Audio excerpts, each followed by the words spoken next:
Hello there everybody, so Butter Knight Dragon and welcome back to the house in Fata Morgana. Guess what? We had ourselves another Tokyo Babble moment where, you guessed it, my save file was gone by the time I'd opened this game up again. I'm not entirely sure why this keeps happening, but just to be sure, I'm going to lock that save file, so it'll stay there. Anyway, one other thing, you guys kind of gave me a little bit of a heads up here. I believe you guys told me that, the accent for some reason that I was going with was, I guess, sort of an English/British accent. Apparently this takes place, I think, in England or Britain. God dang, I can't remember. I gotta look at the freaking comment again. But, apparently I was told that the, accent was fitting. No, fuck this. I'm actually gonna pull up what the hell that comment was. But, well, while I'm doing that, I'm also just gonna say, well, one thing, I am liking this. Like, I mean, it's kind of reminded me of how I first started off with, Umineko, sort of. Kind of like this, you know, this strange sense of glee, like, whenever I first started. Because I was pretty much, I knew jack squat about Umineko. And it's kind of like the same feeling with this. I'm just getting, like, that intrigue. Ah, here it is. Door 1 supposedly takes place in Britain. Thank you very much, Magician Yang. Thank you very much for that. Anyway, back on to my shitty voice acting. You have my thanks, Father. And I apologize for being late today. Now there's something unusual. You're not being punctual. Maybe next we'll go a whole month without rain. Do have mercy on next year's crops, Mel. You hyperbolize, Father. So, did something nice happen? Huh? You look like you're in good spirits. Not the voice I chose for the priest, but oh well. Do I? No, nothing. Something did happen, didn't it? Oh, you must have saw the pretty little lady. Father, you shouldn't be talking about that. Oh, shit, that's right. It's all over my face, isn't it? People prefer an open book to a face of stone. So it is. People may prefer it, but it's not a good trait to have for social engagements. What? Not the kind of engagements you'll be having anyway. I'm sorry, don't look so dejected. For now, at least there's nothing wrong with that. So tell me, what has you in such a joyous mood, Mel? You torment me so, Father. We've taken on another maid. You know how that goes, right? Someone new comes and things get lively for a while. Well, the excitement has gotten to me, that's all. Oh ho ho! Why are you looking at me like that?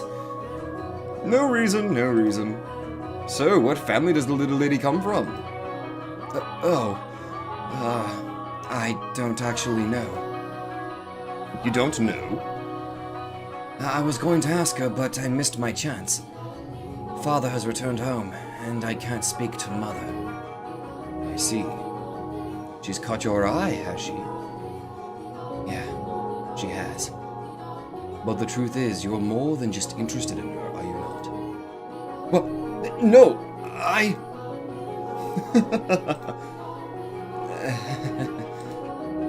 You truly do enjoy tormenting me. Well, I should be getting home now. Mel. Yes? Make certain you find out where she's from. If you're genuinely interested in her, it's your responsibility to determine if she's actually suitable for you. Thank you, and excuse me.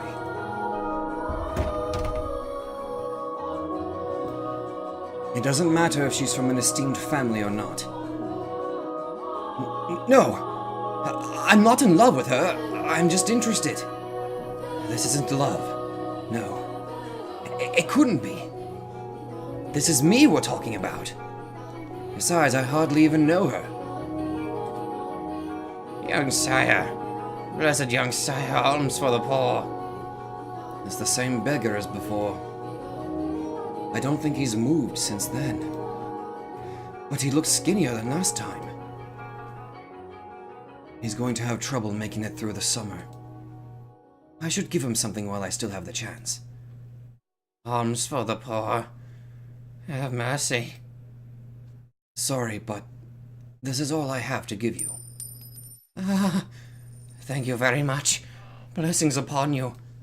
May the Lord bless your soul, young sire. Thanks. I feel bad for him, but that's just the way of the world. Farewell. At least you're a good guy. You're a good guy. The skies are really clear. The sun shone fiercely down on the town that day. As was characteristic of the area, cloudy days and rain were frequent during this season. But the sun almost always took the stage the day after a storm. The cathedral standing tall in the center of town, the stone-paved streets clacking with the pleasant sound of footsteps, the people peering out from beneath awnings to look up at the sky. In Mel's eyes, it was as if they were all blessed by a divine light. However, not everyone living in the same land was equally blessed. In fact, the blessed were far outnumbered by the forsaken. Even if their time would later come to be referred to as the Golden Age. Golden Age or the Golden Land? Got a lot of gold. Elsewhere, back at the mansion, Nellie was causing trouble for the Abigails. Of course she was. On a whim, she had decided to redecorate her bedchamber, so she gathered the maids and put them to work, shouting orders and demands and complaints. And she had not summoned only her personal servants, but others as well, including the white-haired girl. No, not like that. How many times must I tell you? The tapestry goes by the door, and I don't like the carpet's pattern. Is there anything else we can change it with? Hey, who put this ugly vase here? Nellie appeared to be rather irritated, and the servants on the receiving end of her frustration were probably similarly vexed, though they did not show it. She was a girl who spoke her mind, a trait particular to that time in history. Women of the Golden Age were so vivacious, in fact, that it had inspired parody and satire in foreign countries. But no matter how hands-off her parents were, had Nellie been born a generation earlier, or a generation later, she would likely not have been able to act so free-spirited. That day, however, Nellie did not seem to be her usual self. Though she always spoke her mind, it rarely went beyond being childishly adorable. It was unusual to see her in such a foul mood, not even a smile on her face. Ah, get rid of all of it! The carpet, that chair, the desk, it is all so ugly. Don't we have anything better? If we don't, then order it, have it made. You can do that much, can't you? Hurry up and replace them. My God, you're spoiled. Having only arrived that morning, the white-haired girl was unsure what she was supposed to be doing, caught in the middle of a flurry of maids and furniture and fabric. She chased frantically, scrambling Abigails with her eyes and made attempts to help, but not being familiar with the work, she only ended up getting in their way. She probably felt that everyone would be better off with her not in the room. So when the maids ordered to get new furniture, made their way out of Nellie's room, she attempted to follow them. You, hold on a second. Yes, you, with the white hair. However, Nellie stopped her before she could take her leave. What? The white-haired girl turned back, bewildered to find Nellie smiling at her. The corners of her mouth turned up into a self-assured grin. There was no trace of timidity or uncertainty in her demeanor. Her flaxen eyes seemed like they would look nice under the light of the sun. Almost the exact opposite of the white-haired girl. I wanted to talk to you, actually. But Mother never was one to share. I asked her to trade maids, but she wouldn't have it. Trade? I mean for... Which is why I decided to completely redecorate my room, because then I would need some extra hands. But why? Because Mother and Father refused to tell me anything. Why is that? Who are you exactly? Where did you come from? Tell me, what house are you from? Why can't you tell me? If we took you in, you must be from a fairly decent family. As a member of the Rhodes family, I have a right to know. Spoiled! Do I not? You can't expect me to welcome a girl into my home who won't even tell me where she came from. I don't know anything about you. I haven't seen you at any parties. I came from another country. Another country? What country? Somewhere very, very far away. Oh. North of here? East? West? South? South. It's south of here. I crossed the sea to get here, which is why we have never met before. How far did you have to travel, then?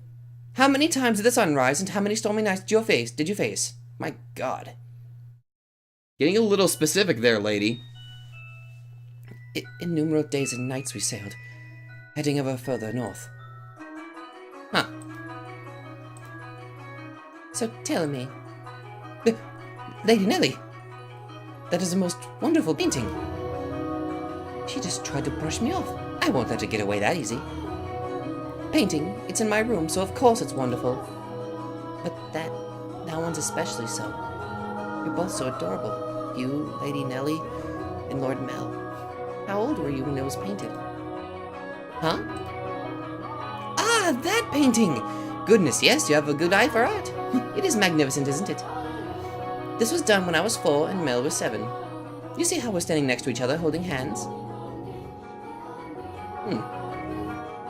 I was too young to remember it very well, but Mel looks like he was really embarrassed. But standing there like statues makes for a boring painting. Nellie explained brightly.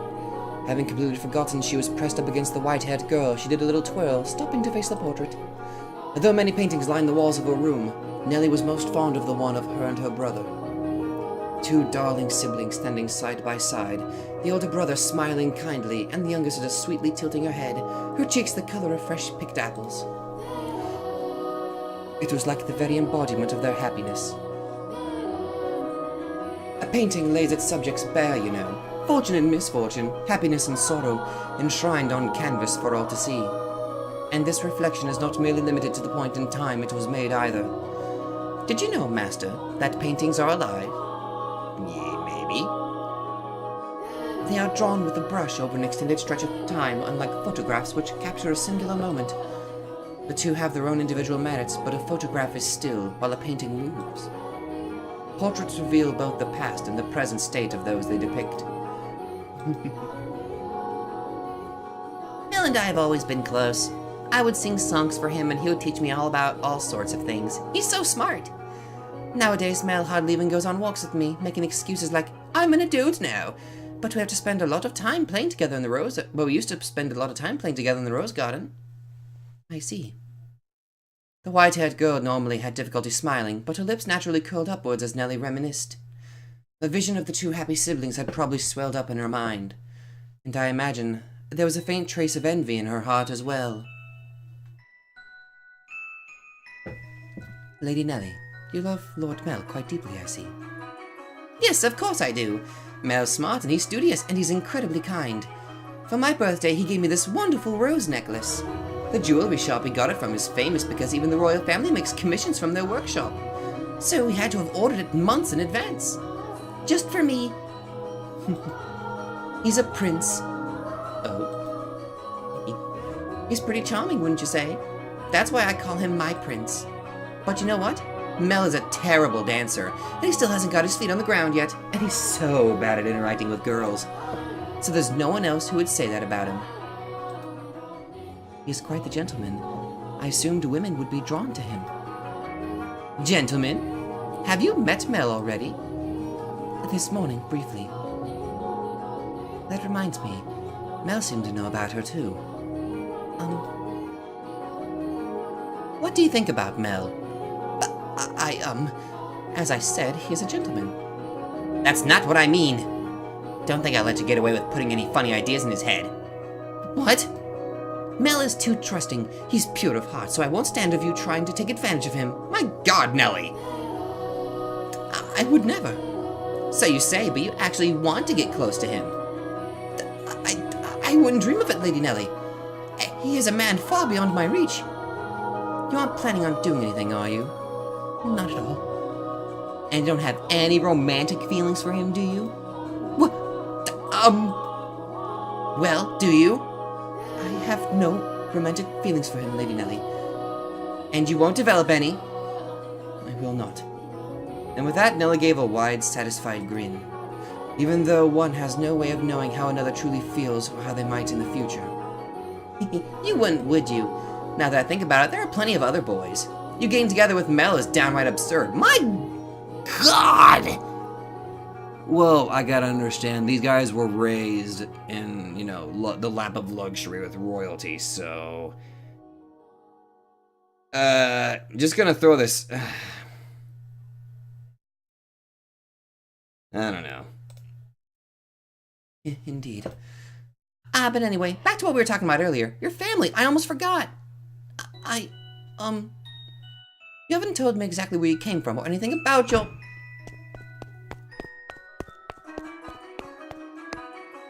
Abigail.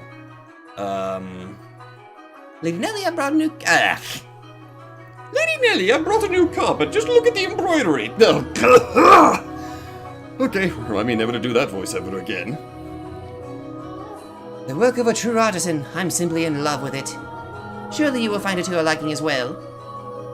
Wow, you're right. That's a Florentine stitch, isn't it? Florentine. I wonder whether someone mimicked the style or if it was imported. Either way, a great find. Let's hurry up and get it laid out. Oh, and we'll have to see how the colors go with everything else. We have to finish redecorating quickly so I can show Mel. He'll be so surprised. What wonderful taste you have, Nellie. When the other Abigails returned, so too did the bustle within Nellie's room, as the white-haired girl watched, a faint smile crossed her lips. Perhaps it was from relief at having escaped Nellie's inquisition, because nobody expects it, honestly. But perhaps...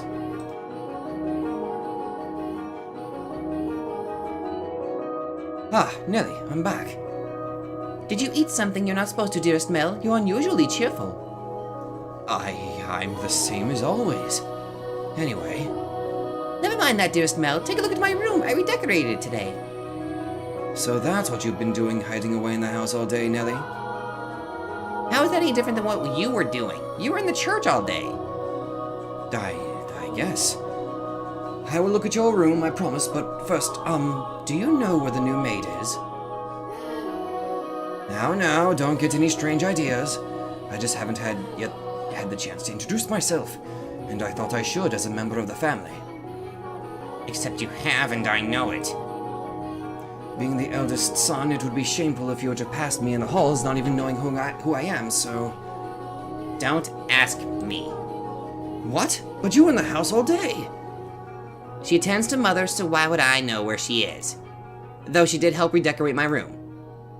You made her help? That's work for the manservants. There's no reason to make the maids do it. Oh, so you're saying I should invite a bunch of men into my room? I go into your room all the time, Nellie, and you were in my bedchamber just this morning.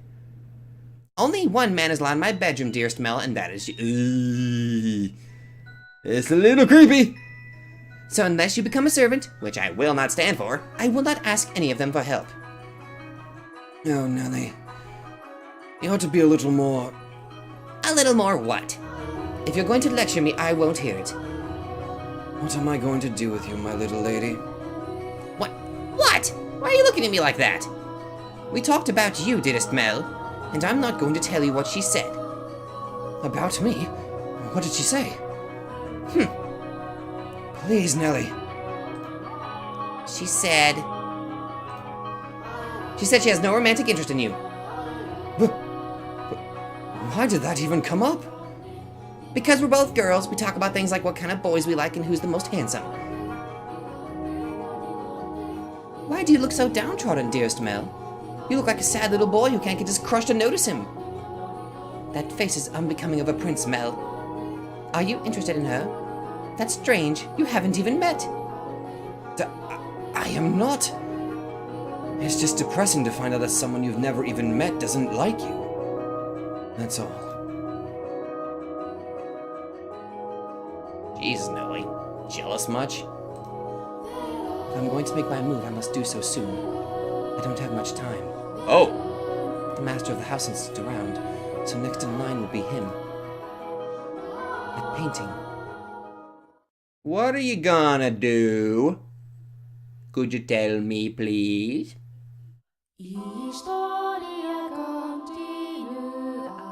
Thank you. Not even 20 minutes in.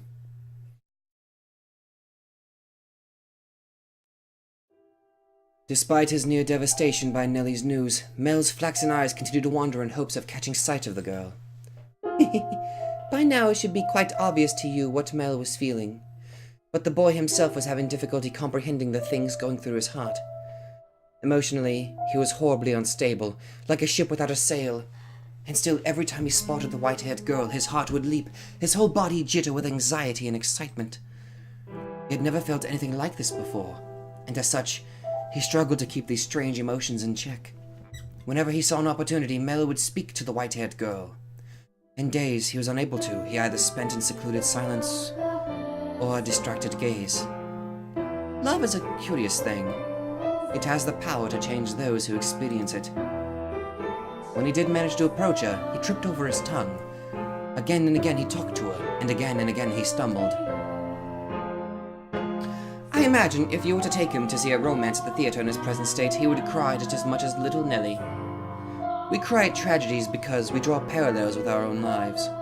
At least, that is what I think. Great tales of romance attain true gravity with the audience only when they are personally familiar with love. In any event, the white-haired girl was, as a result of this, visibly perturbed. She was delighted that he was being so kind to her, but confusion overpowered her every other emotion. She appeared to be at a loss for what to do as he clumsily catapulted words and stares at her. But Mel did not back down, though he probably knew not what caused such fiery emotion to erupt from within his breast. One's first love, in particular, tends to burn like a wildfire. Are you familiar with the sensation, Master? Oh. Ah. There she is. Is she cleaning? No, it looks like she's reading.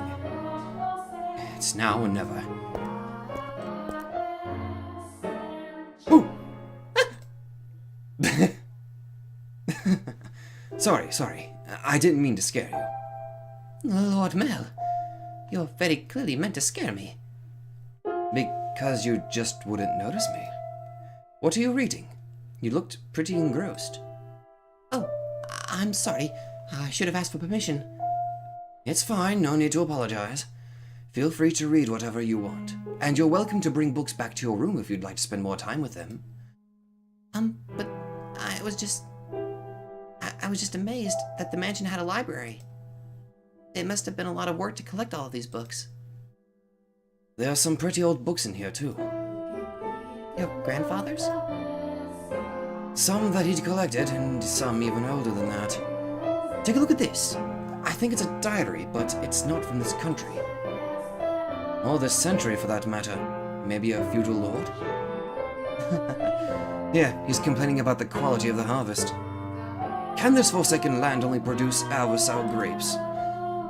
If only the largest of the... Barney? Or maybe Barnier?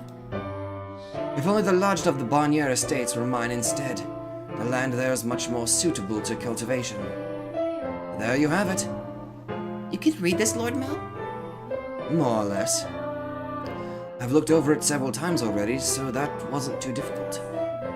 Why would such an old book be here? I'm not sure. It and all of this was already here when I moved into the mansion. Have you not lived here your whole life? I was born at our estate, but to me and Nellie, this is more like our home. We moved when I was still young, and we've lived here ever since. Nellie and Mother have both grown quite fond of it. Father, though, often goes back to the house because he doesn't like all the roses. By himself? Yeah. Well, sometimes Mother goes with him. But for the most part, he goes alone. But don't get me wrong. It's not because they don't get along. In fact, they act more like teenagers in love than grown adults. It almost makes me sick having to watch it. It is a wonderful thing to be so close, no matter how old they may be. True, but still. There are those in the world who cannot be with the ones they care for as much as they wish. I'm sorry about that. Oh, that's right, the book. What were you reading? I, wasn't exactly reading. I do not enjoy reading lots of text, so I was looking at the pictures. Is that so? You seem very cultured, so I thought you would be partial to reading. Perhaps you're actually more like Nellie and eschew your studies. Yes. I wouldn't have guessed. But you like looking at pictures. I do. What else do you like? What? Or what do you enjoy doing? It can be anything. I enjoy being told stories. Stories? Yes. When I was young, my father would tell me tales. What kind of stories did you like? There was one about an imprisoned girl. Tell it to me.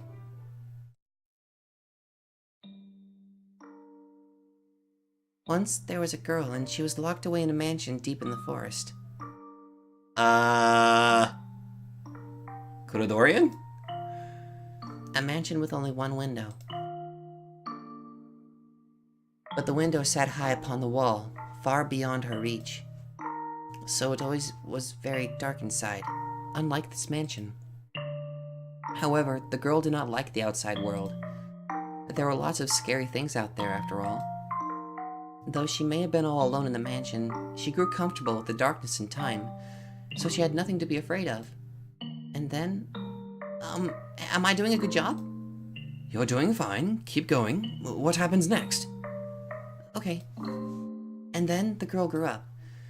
By then, she had already forgotten why she was locked up, but she was content with the darkness. However, her eyes couldn't help but be drawn to the little bit of light that spilled through the one window. Though she was comfortable in the darkness, the sight of the light made her heart race.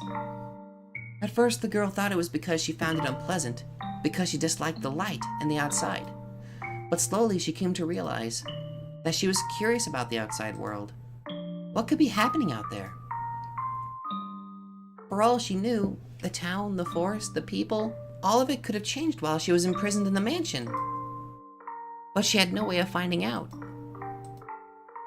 So the girl decided to write letters and throw them out the window.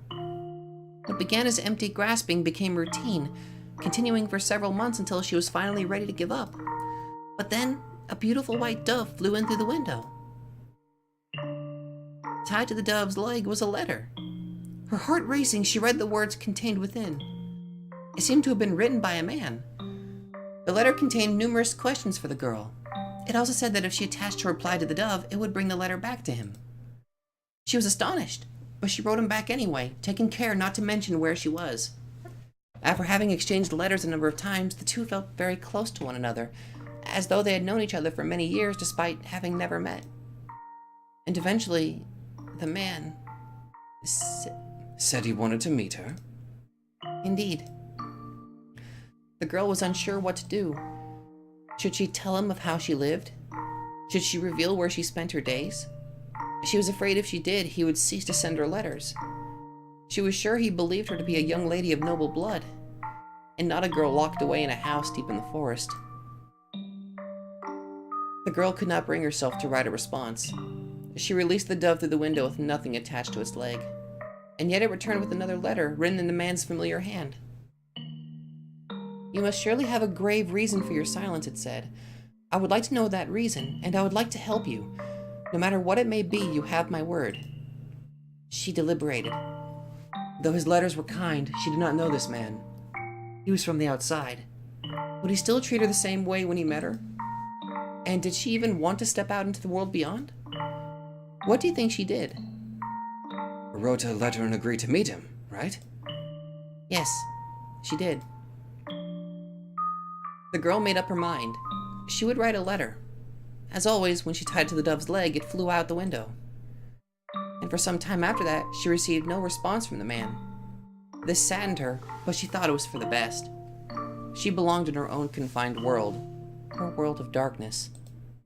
But then one day, light shone into the mansion. The sealed door had been opened, and in the doorway stood a handsome young man. "I have come for you," he said. The man was a prince from a neighboring kingdom. When the girl stepped outside, before her sat a magnificent carriage, the likes of which she had never seen before seen, accompanied by many servants. The prince, kind as in the letters, swore his love to her, and the two lived happily ever after.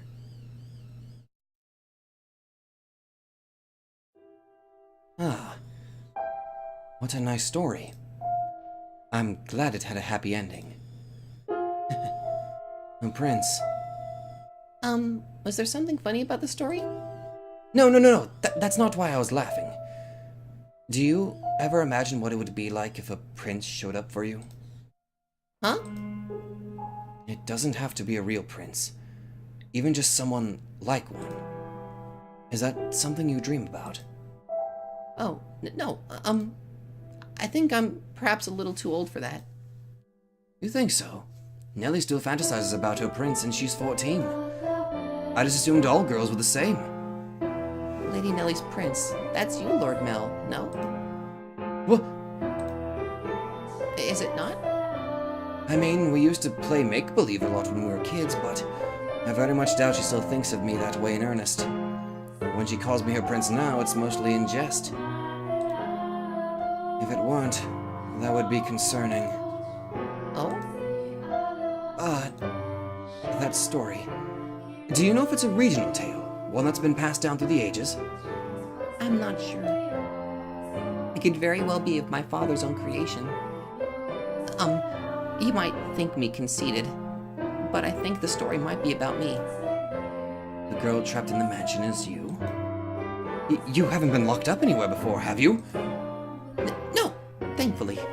I've never been locked up before. Ah, thank goodness. But with an appearance like mine, I can sympathize with her being afraid of the outside world.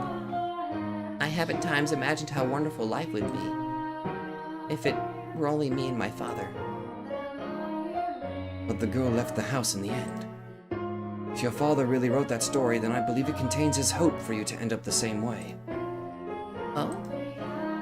I don't have what it takes to be a real prince in a risky way, but I can at least pretend. So if it was your father's wish for you to see the outside world, then surely there's nothing wrong with you getting out and experiencing all the scenery that world has to offer. I want to see the outside too. Or, to be more specific, other countries. So, if you'd like, we could maybe go see distant lands together. Ah, dearest Mel, I've been looking all over for... Oh, god damn it, Nellie. Nellie? Look at this, dearest Mel. Mother bought me these wonderful gloves to wear on walks. The roses embroidered on the wrist are just precious. Oh my, you're right. They are beautiful. You appear to be dizzy, Lord Mel. Are you feeling unwell? No, I'm fine.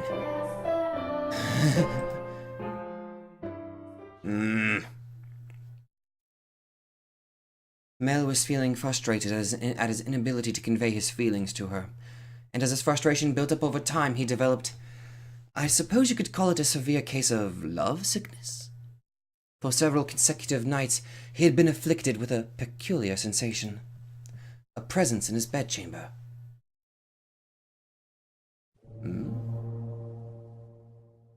Death. Death to the unholy one. Jesus.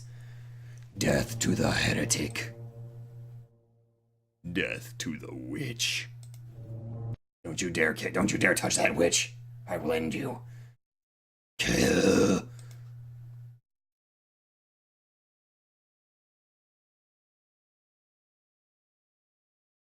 Jeez.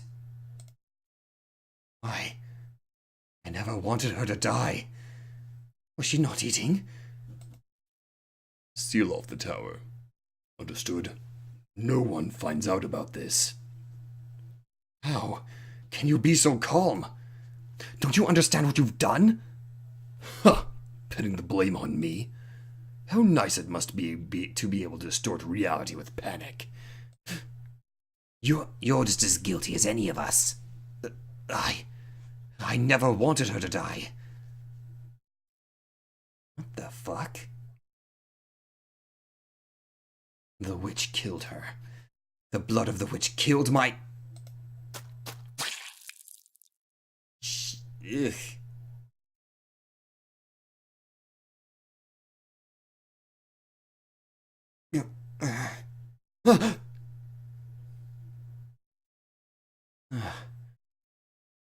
dream? What was that dream? It was horribly unsettling. I was holding someone, a girl I cared for dearly, in my arms, and she was limp. It was almost as if she were dead. I've been having a lot of really unpleasant dreams lately. I can't stop shaking. Why would I have such a dream? I feel sick. Back to sleep. But I wonder, who was that girl? I can sense someone standing beyond my door. Is someone there? It's like they're watching me. Is it just my imagination? I can't move. What do you want? Go away! Sound is growing fainter.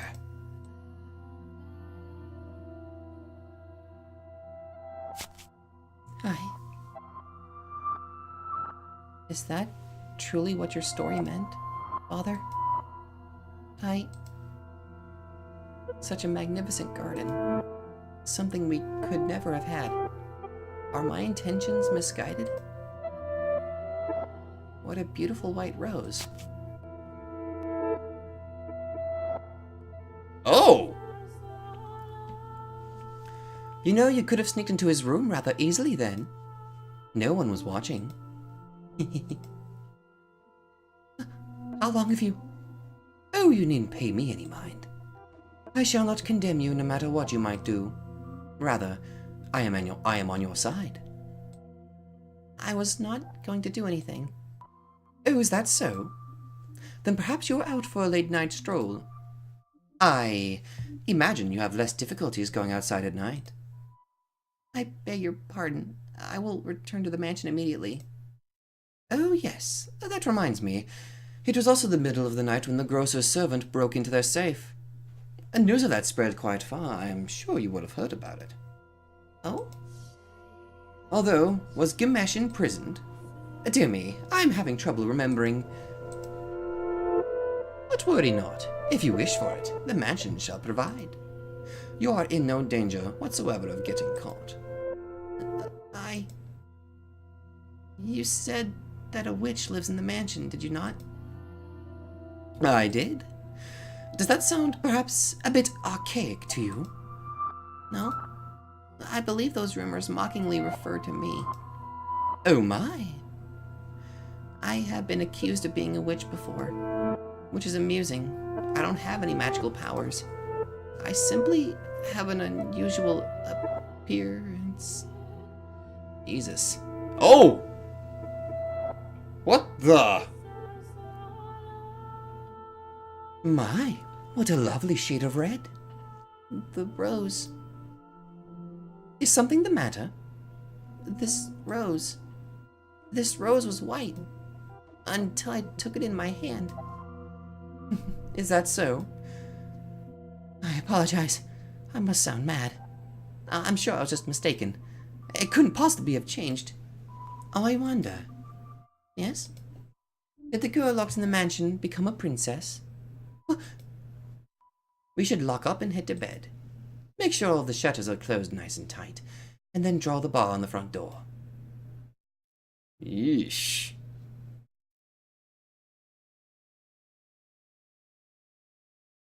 I'm like legitimately loving this. I need a drink.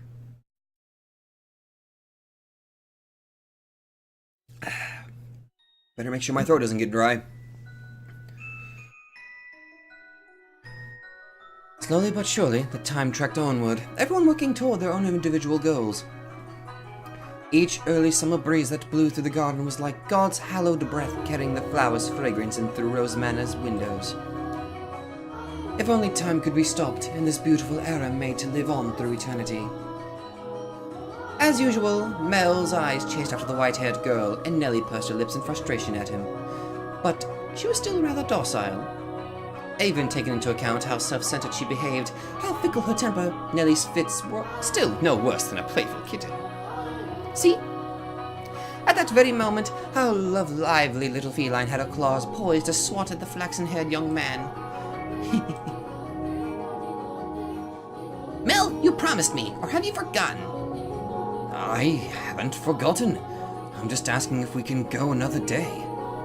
Another day? This isn't something that happens every day. I've been looking forward to tonight's performance for so long. There's nothing I can do about that. We're having a gathering at the priest's home tonight. Several high-ranking officials have come up from the mainland just for this. Who cares? I care. You know, Nellie, it doesn't have to be me who goes with you. No, I want to go with you, Mel. You've been so distant lately, dearest Mel. You've refused to do anything with me. That's not true. Tell me, if you can't go today, when can you? When will you be willing to go out with me? When will you be willing to play cards with me, to have tea together? I can't make any promises. I have things to do, obligations. And Nellie, you're almost an adult yourself. Stop acting like such a child. I'm not an adult yet, I'm still a kid. If it means I don't get to play with you anymore, dearest Mel, then I don't want to be an adult. Nellie, you can't. Lady Nellie, the master wishes to speak with you. Huh? Father does? What could he want? Go on, Nellie. You can't make Father wait. He's very particular about people keeping their appointments. Yes, he is. Unlike you, dearest Mel. What's got her in such a foul mood? Oh, Thank goodness for small miracles. Nellie just won't seem to take me at my word lately. You mustn't be so harsh on her. She is your one and only darling little sister. You're right, but still, she's taken it a bit too far of late. Oh, I'm not so sure. She does not seem to be behaving indifferently to me. Am I the one acting differently, then? Well, enough about that. Can I ask you a favor? Me? What can I do for you? I was thinking. Physically, Mel was undeniably a young man, but the smirk that crossed his lips as he schemed gave his face the sweet look of a little boy. Or perhaps that was simply part of his charm, and it was not the age disparity but his character that made his smile so heartwarming. What did he ask of me? You shall find out soon enough. I don't know why I'm going with two different voices. I'm gonna have to try to be more, consistent with that. It's cloudy. And thank goodness for that, too. Although it would be even better if it were even darker out. I believe the textile shop was around here. Hi there. Lord Mel. Fancy meeting you here? Yeah, what a surprise. So, what do you say we take this chance and go for a little walk? Since you're sensitive to the sunlight, we can keep our eyes out for shadowy areas as we go. And if you feel unwell, just let me know. I was sent out to run an errand. Don't worry about that. Come on, follow me. Oh, Mel, you sneaky boy. I'm sorry. It actually wasn't an accident that we crossed paths. I planned this out ahead of time. I asked to have you sent out on a fake errand. It feels like I'm always on alert back at the mansion. I can't relax in my own house, and it's actually kind of funny. Sorry. That was inappropriate of me. I just thought since the sun's mostly blocked out, it would be alright if... I'm feeling just fine. Awkward. Of course, I get her out of the house and I can't even think of anything to say. Hey, Yes? have you settled into life at the mansion? I have. Everyone has been such a big help. That's good to hear. Indeed. Silence. So, Yes? Nellie told me she had you help redecorate her room sometime back. Yes, that was shortly after I arrived. What of it? Yeah, that day, Nellie told me that you don't. I don't... Never mind. Sorry, it's not important. It is important, but I can't just ask how she feels about me. That would make it sound like I... Forget sound like. I do, don't I? Lord Mel? Oh, sorry. I had something on my mind. It looks like it might rain again today. The weather usually gets better as summer approaches, not worse like it has been. It won't be a heavy storm, though. No? The wind is too gentle. You can tell from that? Vaguely, but yes. Huh. That's impressive. I often leave the house unprepared, only to find myself sloshing back in the rain. You laugh a lot more than you used to. Do I? Yeah, and I like that. You look better with a smile on your face. A smile suits Lady Nellie much more than I. What? Her smile and your smile are completely different. Also, a smile suits you as well, Lord Mel. Do you really think so? What am I supposed to do in the face of a smile like that? So, Yes? knowing her, if I ask if I'm imposing, she'll say no without hesitation. Trying to cover myself isn't going to get me anywhere. Hold on a second. I never did get you those flowers like I promised. There was a single white rose blooming in the garden. I was planning to give it to you, but it disappeared before I had the chance. So, I'd like you to have this. It's not a real rose, but it won't wilt either. Mel was holding an ornamental white rose. It was an impressively detailed replica of the real thing, crafted by an incredibly skilled artisan's hand. It was, I imagine, made by the same craftsman from whom Mel had ordered Nellie's birthday necklace.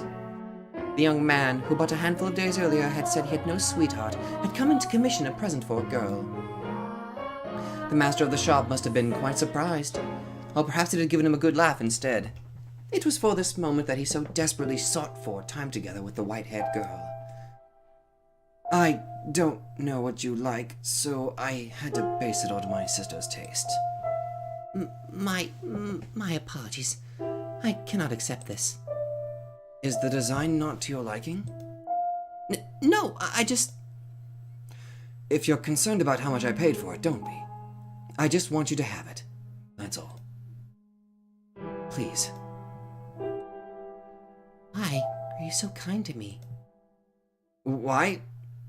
Well, because... I'm sorry, I can't accept it. A clear glint of flustered panic was visible in her red eyes.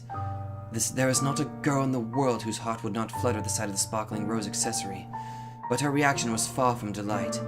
As a matter of fact, there were traces of fear and apprehension in her countenance. I beg your pardon. Hold on! With a look of distress on her face, the white-haired girl made to run off, but Mel grabbed her by the arm in the nick of time. At least, tell me why. Is it because you dislike me? I never said... Something's wrong with me. From the day you arrived at the mansion, it's like I haven't been myself. I've been strangely aflutter ever since then. Whether I try to study or whether I try to read, none of it sticks. I'm just looking at pages of text, tracing rows of letters only for them to disappear as soon as I look away. It's all because of you. I truly am sorry. Please, don't be any more generous than you already have. When I'm with you, my willpower wavers. What do you mean by that? I'm so sorry. Wait! Mel's grip loosened for a moment, allowing her to slip free and dart off like a gust of wind, not giving him a chance to stop her a second time. Ooh, that's actually an... Okay, I'm gonna gush at it again. God, the art is so good! It's the individual strands of hair, it's like so good. The dumbfounded, flaxen-haired boy stood frozen in place, left all by himself. The breeze, which the white-haired girl had called gentle earlier, felt faintly chilly, almost as if mocking him. And looks like she's even less fond of me than I thought. God, I'm crying. I'm pathetic. Well, if it isn't Mel, what might you be... are you crying? I'm so pitiful. Sorry you had to see this. Think nothing of it. I passed by a girl just a few moments ago. She appeared to be rather distressed as well. Did something happen between the two of you? I wasn't good enough, it seems. Not good enough? That was the new maid I was telling you about before. I was... like you said, Father. I was keen on her. Wait. Enough to bring me to tears like a miserable child. But she rejected me. I don't even have what it takes to be a stand-in prince. Mel. I apologize for complaining to you about this. I'm completely hopeless. Mel. Please, don't try to cheer me up. I don't need any sympathy. I just... No, Mel. Listen to me. What? I've seen that girl before. What do you mean? But... You said she was a servant at your house, right? In which case... Yes, she is. Please, tell me, Father. Where did you see her? Why must you be so evasive? It was... probably someone else. Someone else? You're saying you mistook someone who stands out as much as her? Father. She, and a man, whom I assume is her father, paid a visit to the church once. They came asking for food, their clothes in tatters. The two were emaciated. I don't think they were eating daily. What? Wait a minute. Are you saying... She's a beggar. But Father said she came from an esteemed house. Which is why I said I might be mistaken, Mel. She has a singular aspect, but it is possible there was another girl who looks similar. Deep down, though, the priest surely believed the opposite. And so he said sternly, like a teacher to a pupil. But you must be absolutely certain, Mel. Understood? You cannot proceed any further without knowing her ancestry. May I visit the church, Father? By all means. In the back of Mel's mind, a vision of the night of the storm, the night the white-haired girl arrived at the mansion, was surely replaying. She had been wearing little more than rags and covered in grime, hardly the appearance of a respectable young lady of class.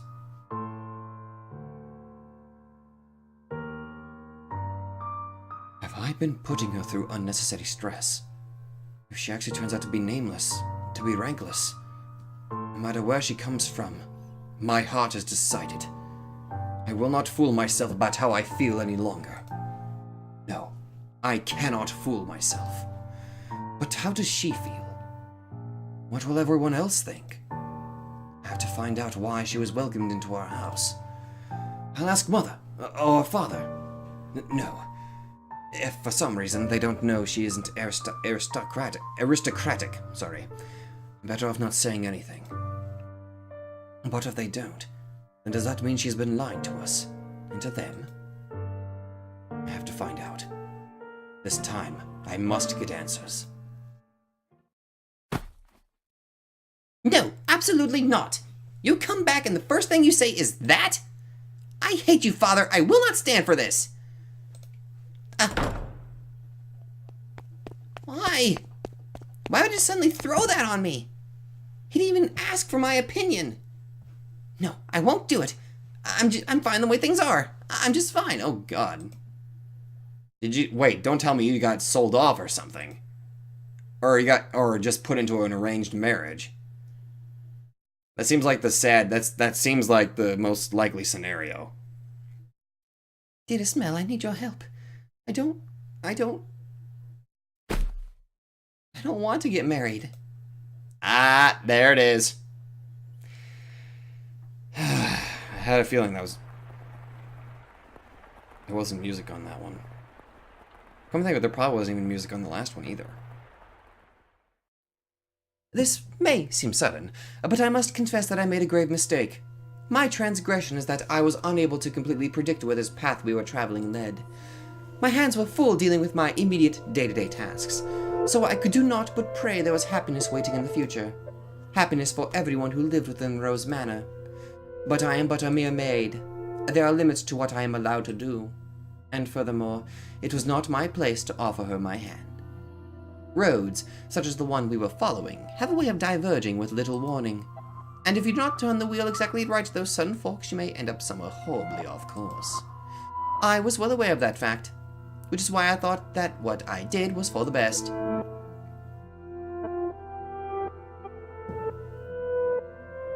It's happening again. I made sure the door was closed, but I can sense someone standing there. Someone watching me. Footsteps. They're looking down at me. I want to open my eyes, but I can't do it. Curses. You're just going to leave without doing anything, aren't you? Then hurry up and get out of here. Free me from this torture. No, tonight they're on my bed now. Looking down on me. My neck. What? I can't speak. I can't move. These cold fingers. That soft breath. What? Why? I can move my body, but that's not important right now. Oh. Oh!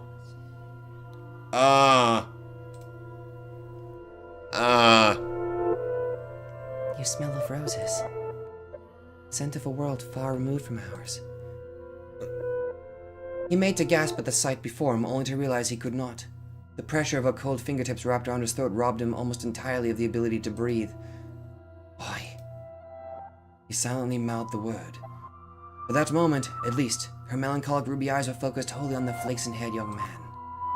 In them glowed a faint flicker of willpower, and a continuously burning agitation that roused her to action. I told you to stop being so kind to me. Why? It will be over soon. Please don't make any noise. Why? To put an end to this family, you are my only.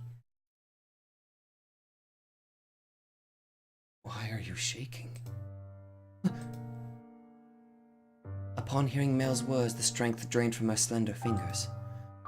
He had not been questioning why she would do such a thing. There was, of course, a trace of bewilderment visible in his eyes, but he did not shout, nor did he tremble in fear. He instead expressed concern for the young woman who had looked like a cornered rabbit. I'm not shaking. You are. I can see it. As he slowly regained his breath, Mel's voice too grew clearer. Conversely, the red-eyed girls grew progressively more faint and raspy. You are not doing this because you genuinely wanted to. There's some other reason. This is what I desire. Have you been to my room before? You have. I'm sorry. Well, I'll be damned. Tell me, why are you shaking? You're not putting any pressure on my neck. Why haven't you run? Because I cannot fathom why you would do this, so I'm not afraid. Do you hate me so deeply you want me dead? Do you despise me to the point you would be willing to take my life with your own hands? No, I don't. See, like I said, there's another reason. If it isn't because you detest me, then tell me, why is it? I'm sorry. I will leave your room now. I will do my best not to bother you any further, so please forget anything ever happened. Do you think I'm just going to say okay and let you go? Why can't you tell me the reason? I'm sorry. Alright, then I'll try and guess. What? It has something to do with your lineage. You're troubled by it somehow, am I right? I thought so. How do you know about that? The priest of the church told me he had seen you before. He also told me, a little about your origin. But that's all I know. The only difference between us is social rank. I don't know what would cause you to do this. Please, tell me who you really are. Tell me why you came to the mansion, and why Father allowed you to be a maid. I haven't said anything to Mother or Father. If you're hiding the truth from them, they still do not know. But I want to. I won't get mad at you or have you punished. I'll even swear to God if you'd like. I want to be the prince who whisks you away. I want to be like the prince who rescued the girl from the dark mansion and showed her the world. I know I'm not that dependable, but I want to help you. Why do you show me such compassion? Why do you treat me like this? I have my hand around your neck. Why? I thought it would be obvious. Or have I not expressed myself well enough? I love you. Every time you push away, it crushes me. I didn't even know my heart could feel such distress. If you dislike me and don't want to be with me, then, well, I'll just have to live with that. As much as it may hurt. But if you have some other reason, some weight on your shoulders that you can't share with anyone else, tell me. I want to help you. There are other options. Things we can do about your... No, that's not it. Huh? I've tried to hate you so many times. So yes, there's more to it than just social status. But I can't do it. I couldn't make myself do it. What do you mean? I had so many chances, but I couldn't do anything. She spoke in a stifled voice, as if every word had to fight to escape her lips. She appeared so fragile, so precarious, looking down on him, that it seemed as though if a gust of wind were to whisk it through the room, it would blow her away completely. Her pale fingers were trembling, like she had tried to squeeze them again and failed. However, her hand did not pull away from his still slender neck. Her hand is so cold. He did not challenge her, but simply kept his eyes fixed on hers, as if carefully watching to see what she would do next. I'll say it as many times as I must. I love you. And I wouldn't be able to accept losing you without knowing anything. So please, tell me the reason. I'll see to it that you're taken care of. Those are the words of a man of means, Lord Mal. Of someone blessed enough to have pity for others. You are a foolish young man. You know nothing. But the greatest fool of all is myself. If you agree to punish me, I will talk. Tell me. Her long white hair and his soft flaxen hair touched. For just the briefest of moments, it appeared in the darkness as if they had fused together. The white-haired girl, having finally gathered the courage, began to slowly tell her tale. On the night of the storm, I paid a visit to Rose Manor, this mansion. My father and I were always on the move, traveling across the land by foot. So it was only recently that we heard rumors of Rose Manor. There are several reasons we couldn't stay in one place. First is my unusual appearance. People often find the color of my skin or eyes disconcerting. Well, they're assholes for doing that. I think you look very pretty. How dare they? So after living in one place for long enough, unsettling rumors would begin to spread, forcing us to leave. Another reason was my father's line of work. He painted pictures for a living, but he had trouble finding a patron, so he had to work day to day. When he was no longer able to find work in a city, we would move. We were birds that migrated without a flock. When we arrived at this town, my father was exhausted and weak. That is when we learned of Rose Manor, and the family who dwelled within it. Rhodes is a name my father could never forget. He was Long ago, a painter in the service of the Rhodes family. Oh! Hold on. Your father was an artist here? Yes. It was before I was born. So you probably don't remember, Lord Mel. So, you knew about us before you came here? For as long as I can remember, I've known the name Rhodes. My father was chased from your house, just because they didn't like something he painted. Having failed the Rhodes family, no one else would become his patron. Just as a good reputation spreads, so too does a bad one. Branded once as a failure, no one will take you in ever again. Your nobles throw your parties and spread your gossip about this painter or that sculptor. The rose you tried to give me is an example of that. It was certainly crafted with skill, but the jeweler is only known because some aristocrat spoke highly of him. My father's paintings were no less skillful. His was a talent that could not be easily imitated. But no one was willing to separate the art from the artist. The Rhodes family stole everything from my father. But even thrown out onto the streets, his only skill was painting. That was all he could do to earn a living. What little money we had for food, he gave to me. He did anything he could to ensure my survival, even at the expense of his own well-being. My father passed away in this town. Up until his last breath, he was only ever concerned about me. He held me in his arms and ran his fingers through my hair, an apologetic look on his face. If I had a normal appearance, I'm sure life would have been much easier. He was always telling me how sorry he was for making life so hard, even though it's not his fault I look like this.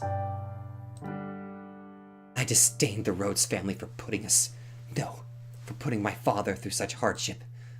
I imagined you were still living in decadence, acting as though nothing had ever happened. No, you wouldn't even care about the fate of one simple painter. Our lives meant nothing to you. And so I sought to bring misfortune upon you. And that's why you tried to kill me. In truth, I had wanted to take the master's life, but your father spent so much time outside the mansion. And so, you're right. If they lost me, it would put my family in a very difficult position. That is the whole of my tale. You now know about my father, and how I feel about you. Having told you the blackness in my heart, I cannot go on living like nothing has changed.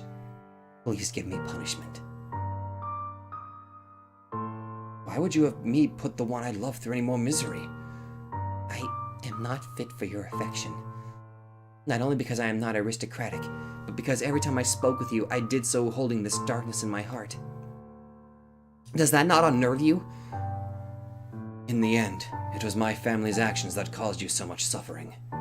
Why would that your father was still alive? Perhaps I could have done something. Sorry. Besides, you hesitated. You didn't actually kill me. What am I even to punish you for? As you said, you had countless opportunities, but you could not bring yourself to do it. Tell me, why couldn't you kill me? Because If it's because I've given you enough reason, do you have even the slightest bit of interest in me? Nothing was as I envisioned it. I assumed the residents of Rose Manor would be cold, people who believed that wealth and rank mattered above all. But on the night of the storm, the mistress was the first one to extend her hand to me. I arrived at the mansion disguised as a beggar. Actually, disguise is not the right word, as many nights I only survived on the generosity of others. The mistress did not send me away when she saw me. Quite the opposite. She took me in as a servant. So that was Mother's doing. I could scarcely believe she would invite a stranger into her home, that she would treat a stranger with such compassion. I thought perhaps she knew who my father was, but I had never met any of you before, so she must simply be that kind-hearted a woman. And the mistress continued to treat me with kindness, despite my disquieting appearance and the darkness in my heart. In time, I began to grow less and less sure of myself. Was what I meant to do truly right? Were the things I felt truly justified? But it was a certain fact that my father was here and that he had been chased out. So I decided I should take your life, to put an end to everything before I wavered any further. And then... You were too kind to me. It's all your fault. Because you laugh with such affection, because you give me smiles like that, because you say the things you say. Sorry. No. Don't apologize. I'm so happy to hear that. Despite, the unusual circumstances. Please, don't say you want to leave. Don't ask me to punish you. I couldn't do anything for your father, but at least allow me to do something for the daughter he cared for so dearly. You are far too kind-hearted. I'll be happier with you around. You can become a real aristocrat. Huh? There are families that would be willing to adopt you, especially knowing it would bring them ties to the Rhodes family in the near future. Are you saying, As long as you're okay with that, of course. I don't understand how you could possibly say that. I have my hand around your neck even as we speak. It seems reasonable enough to me. I'm desperately looking for some way to not have to lose you. But I couldn't. I don't know any etiquette or social customs. How could I? You can learn all of that. You're pretty and naturally graceful. You'll do just fine. You are such an aristocrat, Lord Mel. Well, the way you come up with compliments so easily. Only for you. Nellie says my poetry has as much charm as a dissertation. I don't understand theater. It puts me to sleep. You laughed. Thank goodness. Keep smiling. You don't have to stop. A smile on your face is a smile on mine. No matter how deep the darkness has taken root in your heart, it can always be removed. I believe people are capable of forging their own futures. What do you say we go to the theater sometime? I promise I won't sleep through it. At the private theater, we can get seats at the far end of the second floor, so we don't have to stand. They would be pretty lavish seats, and it would give you a chance to experience the noble life. But... Please, don't be shy. I can have clothes prepared for you. I'll ask one of the maids who can keep a secret. Say, the one with black hair. She kind of scares me, though. I don't know what I'm supposed to say. How could you show such compassion for me? I tried to inflict harm upon you. Am I allowed to feel such joy? For every day you suffered, a day of happiness. That's how it has to be. So stand by my side. He softly whispered the girl's name. For several long minutes, her lips trembled in trepidation, but in time, she squeezed them together and made a smile. He wrapped his arms around her unbelievably slender, frail frame, holding her tight in an affectionate embrace. Mel approached me the next day. He explained to me the course of events and then asked me to dress her up more beautifully than any other noble girl had ever been. She was already a very pretty girl, so even without that much effort on my part, simply putting her in a dress, she radiated beauty. I was quite partial to her smile, so I agreed to help, thinking that if it would lead to their happiness, I could not ask for anything more. I never anticipated what would happen next, though. Perhaps my hopes were unreasonable after all. Oh boy. Okay, we're not leaving it on a cliffhanger like that. We're going further. We need to know what the fuck happens next. I will not sleep not knowing what happens next. Now, Nelly. You love the theater, so don't look so cross. Nellie was out with a man other than her brother that evening, a rare sight indeed, and she was quite clearly in a foul mood. I will not stand for this. That I should have to marry a man as disagreeable as Arthur. It's unthinkable. The young man at her side was Nellie's fiancé, selected by her parents. On any other occasion, she would have snubbed an invitation from any man who was not Mel, but she had little say in this matter. She was, for the lack of a better word, forced to go out with him. And oh, how furiously she had fought against it. She had shoved aside the Abigail trying to fasten her corset, locked herself in her room, and sobbed for quite some time. It required the combined efforts of several of us to get her ready and out the door for her date. Okay, should I give Arthur a dickish voice? Let's see, hold on. Actually, I need a drink real quick. I'll do this. Okay. So I kind of need to sound like an asshole, huh?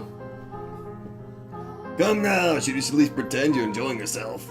Or do you want people to think we don't get along? Do we get along? Well, I want to, for what it's worth. What it's worth to you is my name, not me. You're really going to be like that? I went out of my way to take you to your favorite play. The least you could do is be a little kinder to me. I mean, come on, I'm totally a good guy. I do nice things in expectance of getting nice things done for me. I'm so smart. What was it called again? Romeo and Juliet. It's been running for 6 or 7 years now. A family like yours or mine could pay to have a brand new script written. So why should we have to see an old play in a theater full of commoners? Oh my god, you are the dick! It may be private, but even so, ha! I would rather just have a show put on my estate. Stop talking already! Why should I have to marry someone like you? I have absolutely no desire to marry you. Whatever it takes, I will put a stop to this. I'll talk to Father as many times as I must. Blaze, don't make such a scene, it's shameful. There are people around. Remember, you represent your family. Besides, our families are hardly strangers to one another. Try as you might, I doubt you can get rid of me. No matter what you say, you can't break this engagement. Oh my god, get your dick ripped off and fed to freaking mongrels! You don't... Your parents gave you way too much freedom, and look at what a spoiled little girl you became because of it. Goodness, you're gonna be quite the handful. Oh, get off your high horse! No, you're the one on a high horse, Nellie. You are going to be my wife. You could at least put some effort into liking me. God, I hate sounding like that! What happens when I take you to a social engagement and you act like this? It's shameful to the both of us. This is coming from someone who used to call me Lady Nellie. What's your problem? When you choose to act like a lady, I'll gladly call you that again. Goodness gracious. Put yourself in my shoes for a second. I have to marry a bratty little girl because it'll help my family. How dare you talk about me that way? You're not a damn princess. Open your eyes. If you think talking to your father will get you out of this marriage, you're welcome to try. I doubt he'll have it though. Otherwise, you can just go complain about it to your friends. Oh, that's right. As far as I'm aware, you don't have any friends. Oh, freaking high school bullying 101. Enough! As you wish. This is so frustrating. Why should I have to listen to this jerk mock me? I have Mel. I know. If Father won't listen to me, I'll ask Mel to talk to him. Mel will be able to convince him. Come on now, your favorite play's about to start. Maybe you should face forward. Enjoy it while it lasts. You won't be talking down to me much longer.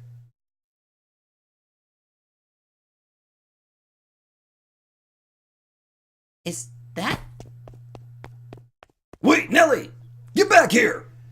What is that damned child's problem? I didn't give her permission to leave. Oh my god! Snapped his fucking neck! Father will... Oh god. Father will be sure to hear about this. I cannot have the Rhodes family making any more of a fool of me. God. You're fine, don't be shy. Oh my god, you look so pretty! But so many people are looking at me. Oh, that's because you're gorgeous. No, it's because I look strange. I assure you that's not the case. It is true you have an unusual appearance, but right now the unique color of your hair, your skin, and your eyes all serve to accentuate your beauty. Oh god, Nellie's gonna fucking ruin everything.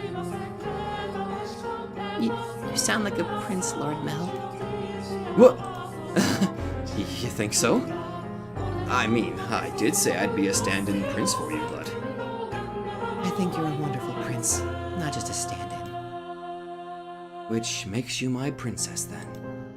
I don't... You're supposed to say, yes, I am, there. You're going to make me sad. I... I guess I'll just have to keep working at it until you submit. Oh, hey, the play's about to start. What am I supposed to be doing? Nothing in particular. Just sit back and enjoy the show.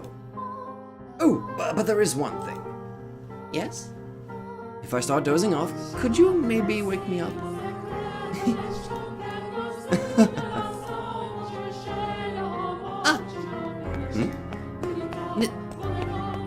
Whoa! Dearest Mel! Nelly! Dearest Mel, why are you... What are you doing here?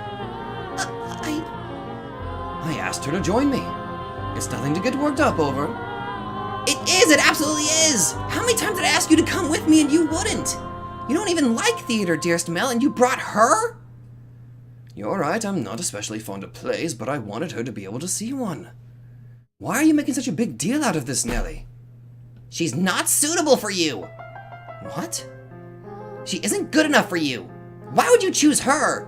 She's creepy and you have no idea where she came from. Shut the fuck up, Nelly! Don't talk about her like that, Nelly. But you don't even know who her family is. I do. What? Lord Mel? It's fine, you just stay quiet. Like the other maids, she comes from a respectable house. I looked into it. However, circumstances prevent me from telling you what house that is. No, you're lying. That can't be. She doesn't act like a lady. She lacks etiquette, and she probably can't even dance. Nelly, you're acting like a spoiled brat. You have no room to talk. And besides, you can't choose who your brother likes and who he doesn't like. God! You expect me to believe someone like her is from a good house? Enough already, Nelly! Mel yelled at me. You have my word. Don't have to worry about her. So please stay out of this, Nelly. It isn't any of your business if I spend time with her, is it? But, dearest Mel. You need to stop hanging all over me, Nelly, and find someone for... Wait. What are you doing at the theater? Are you here alone? Oh yes, dearest Mel. About that, I have a favor to ask of you. I've been wanting to talk to you about this since yesterday, but I haven't seen you at all. Settle down, Nelly. What is it? Father had me engaged without consulting me. And he picked Arthur, that disagreeable little... Oh, right. That. I already know. What? I heard it from Father. That reminds me, you didn't show up at breakfast this morning. I see now. It was because of your engagement. Dearest Mel. Is that who you're here with today? In that case, you should get back to him, rather than waste any more time with us. Whoa! You knew I didn't want to get married, Mel, so why? Why didn't you talk Father out of it? Because it's your time, Nelly. If there's someone else you'd rather be with, then, well, you can try persuading Father, but... You're the only prince for me, dearest Mel. He's your brother! And a prince always grants his princess's wish. Doesn't he? I just want you to say you'll do that for me, dearest Mel. But, Lady Nelly... You stay out of this! Fuck you, Nelly! It's all your fault! It's all because you showed up and played your little tricks on him. Nelly! I warned you about this rat, dearest Mel. She is not suitable for... I told you I'd had enough already! Jesus! How much longer are you going to continue acting like a child? I can deal with you being a spoiled little girl, but how dare you be so derisive to someone else? Mel hit me. Lord Mel!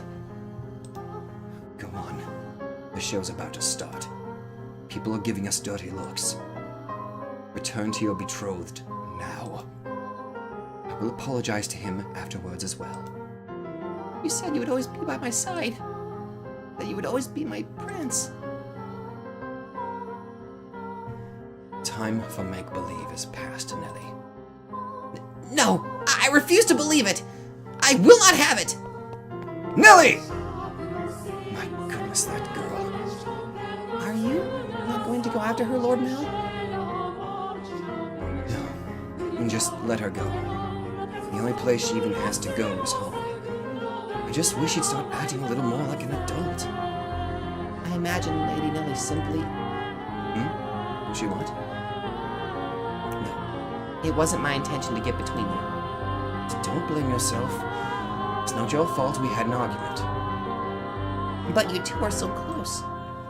Well, yeah, we're siblings, so we're close, but nothing more. I do care about Nellie, and I do enjoy spending time with her. But she's my sister. Nothing more. Anyway, sorry for making such a scene.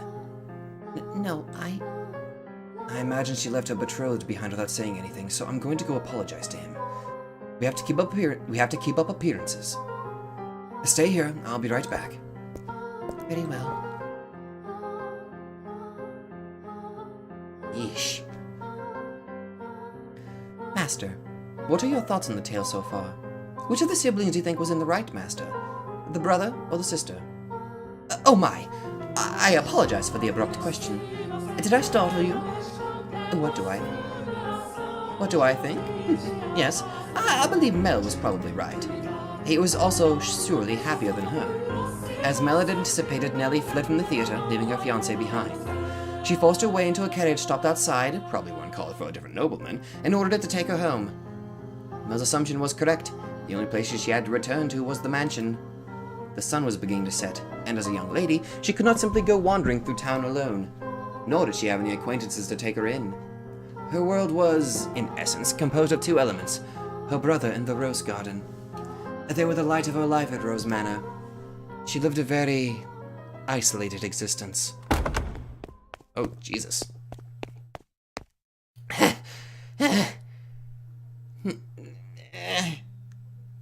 When she escaped back home, Nellie went straight to her room, locked the door, and began sobbing. The waves of her sorrow came crashing effortlessly over the leaves. Tears streamed through the cracked walls of the dams blocking her tear ducts. Why? Why won't you help me, Mel? Why won't you take my side? The decor in her room appeared blurry through her damped eyes. Memories of the days she had redecorated played back in her mind with crystal clarity. She told me she had no feelings for you. That liar! That liar! She let her emotions run wild, breaking glass craftworks, silver plates designed by famous foreign artisans, flower vases, all sorts of things. It was as though a beast had been set loose in her bedchamber. The vase she tossed shattered against a painting hanging on the wall, spraying water, porcelain, and roses in every direction. It was the portrait she adored so dearly, of her and her brother. And in what appeared to her like a metaphor for her life, the frame fell off its mounting and came crashing to the floor. Nellie darted over and scooped it up. The frame had broken, but the painting inside was unharmed. The two smiling children were still the very image of happiness, inseparable siblings gently holding one another's hand. My princess no more. Though in her present state of mind, that image of happiness brought her nothing but misery. And the worse she felt, the more frustrated she grew at the smiling girl and kind boy of her past. The princess is no more either. You're not a princess anymore, Nellie.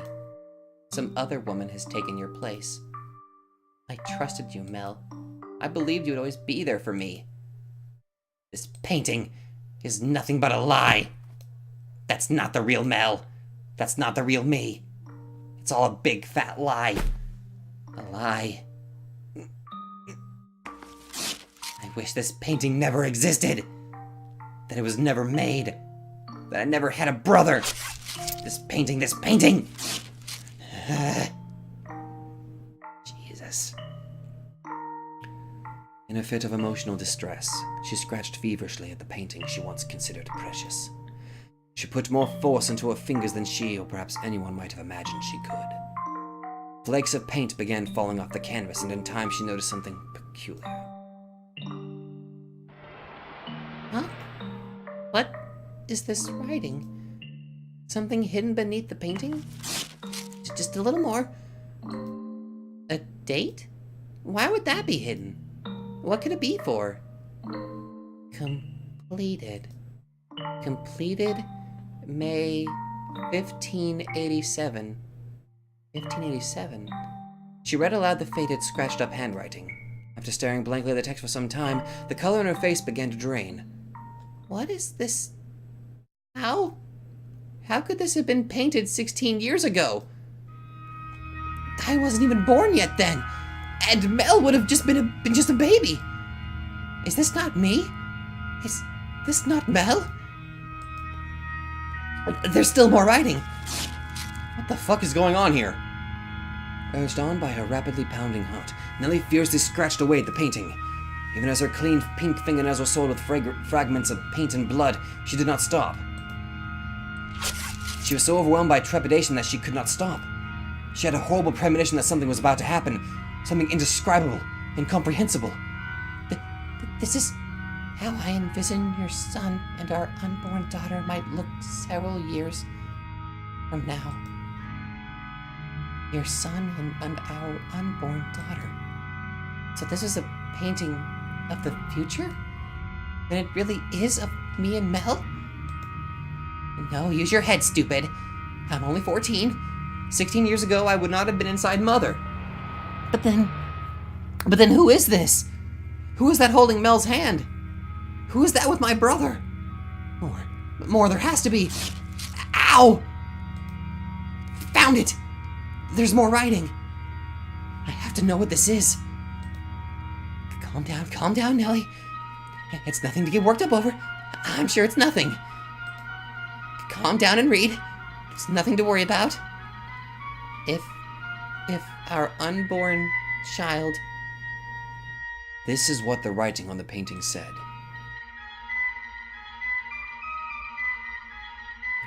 If our unborn child does not have your hair color, then you will probably not be able to take her in as your own. I will be punished and my life made miserable. And so I pray that this child might have flaxen hair. Though is it a sin to wish she has in her a trace of me? I do hope it is a girl. What am I reading? I don't get it.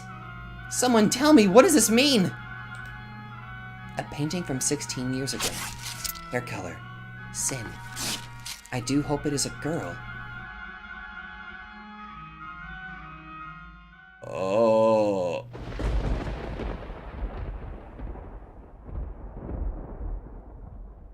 Oh my. Yes? Oh god. Great. Fantastic. It's Nellie. Let me in. Lady Nellie? Oh, you changed out of your dress. That's a shame. It looked nice on you. It really did look so nice. Almost like you were a princess. Lady Nellie? Say, I've got a question for you. Do you mind? By all means. What color hair did your father have? I beg your pardon? Did you not hear me? Should I repeat the question? No. I assumed it would be about Lord Mel. I'm just so curious about where he got that white color from. My father was more tan than white. So I didn't inherit my paleness from anyone. I asked about your father's hair color. Why would you want to... There's no reason you can't tell me, is there? My father, had white hair. But that was simply because he was an older man. I did not think he was born with... Lady Nellie?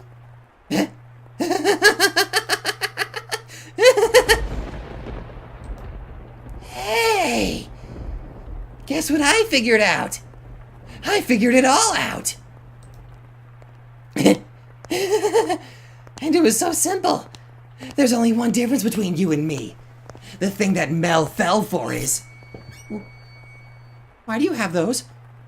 No, stay back!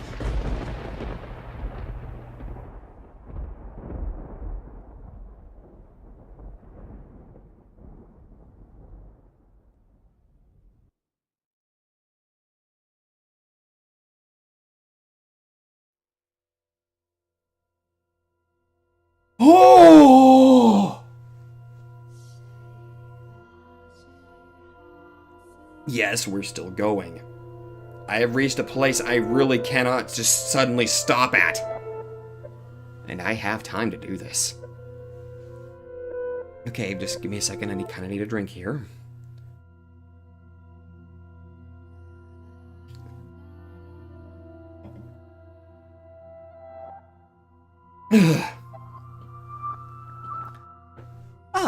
We have finally reached this point in the tale, Master. If your memory has been refreshed, then we can return to the mansion immediately. Very well then. If you insist, Master, we shall proceed with the story. It was a stormy night, much like the one the white-haired girl had first arrived on. It was quiet as a crypt in the mansion, not a single light visible in the halls.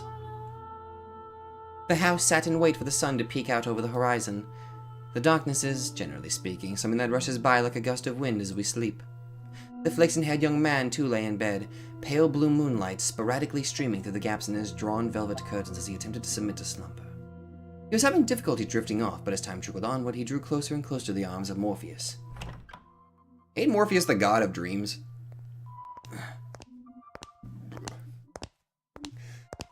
Suddenly, he sensed a presence in the room, much like the one from those nights some weeks earlier. Is someone there? Answer me. A slender feminine finger pressed gently against his lips. There was no hostility in the emotion, but rather a great deal of affection. Yo. The silhouette faintly visible in the dark room was the same as that night. A flash of lightning shone through the dark curtains, illuminating her beautiful white hair. Several silky locks spilled over her shoulders and brushed against Mel's cheeks. A couple soft puffs of air tickled his face as though she were silently laughing. He assumed her finger, held against his lips, was her way of telling him to stay quiet. She began to slowly, delicately trace the outline of his mouth, moving down his cheek and along his jawline as if over porcelain. Oh god, oh god. You're, rather more forward than I remember. Well, I suppose you always were quite daring. This isn't the first time you've sneaked into my bedchamber. The boy said in an attempt to conceal his surprise. Do you remember the night she came to exact revenge on him for her father? Indeed, she had proven herself to be a rather bold girl once already. It's dark, I can't see you very well. Why don't I light a lamp, or perhaps we could open the... Before he could finish, the white-haired girl sealed his lips with her own. In the near total darkness of his bedchamber, the two shadows appeared as one. They remained that way for several minutes. Their kiss was innocent, no more than the pressing together of two pairs of lips. At the same time, the white-haired girl lovingly ran her fingertips across his skin. When their lips separated, Mel gasped for air. It seemed he had been holding his breath. Slightly embarrassed at himself, he said, Oh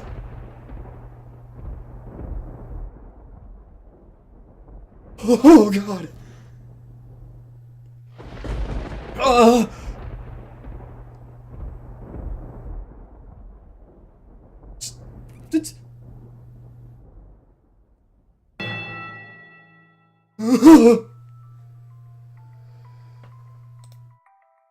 Nothing.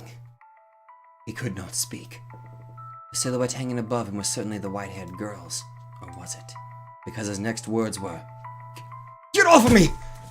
He reflexively shoved the girl, straddling him aside.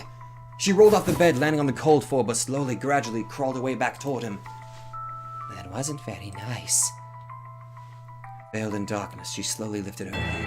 And then, there was another flash of lightning. The heavy fabric of the curtains rustled, bolts of light streaming between the gaps.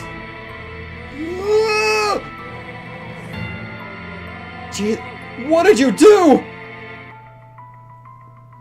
Her flaxen irises glimmered. Though in the bluish-white light they took on a twinge of almost golden glow. No need to be so rough. This isn't the first time she's visited your bedchamber. Is it, Mel? Or did I not kiss you the same way? Tell me, how does she run her fingers across your skin?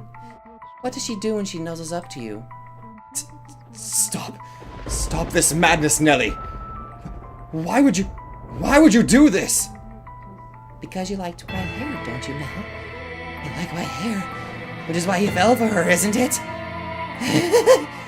So if I have white hair, then you'll fall for me too? Then I can be your princess again, dearest Mel. What are you even talking about? He could not escape from her, from his sister's piercing gaze. Why? What happened? How could she? Questions came crashed into the young man's mind like waves in a stormy sea, but none of them found answers. They simply caused him further perplexity. Your hair. What happened to your hair? How did you get it that color? Oh, this?